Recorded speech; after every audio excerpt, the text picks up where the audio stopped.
सनसनीखेज मराहिल में इस वक्त मैच दाखिल हो चुका है।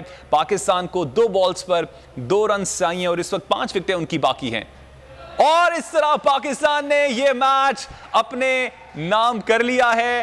पाकिस्तानी टीम ने भारत को 5 विकेटों से शिकस्त दे दी है। आपको अपडेट कर रहे हैं, अच्छी खबर है आज की, पाकिस्तान ने भारत को 5 विकेटों से शिकस्त दे दी है। इंडिया ने 181 रन बनाए थे, पाकिस्तान को 182 रन का हदफ दिया गया था। पाकिस्तान ने 19.5 ओवर्स में 5 विकेटों से यह मैच अपने नाम कर लिया है। 182 रन पाकिस्तान ने 19.5 ओवर्स में बनाकर भारत को शिकस्त दे दी है। एशिया कप का सनसनीखेज मैच पाकिस्तान ने अपने नाम कर लिया। बड़ा मैच, बड़ा टाकरा, हाई वोल्टेज मैच पाकिस्तान के नाम रहा।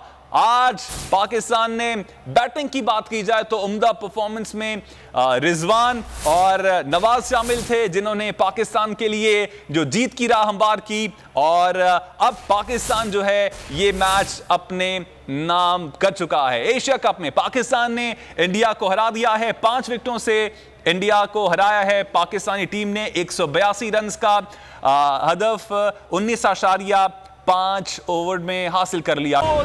एक बार फिर नंबर 1। सब्सक्राइब करें और बेल दबाएं ताकि कोई खबर रह न जाए।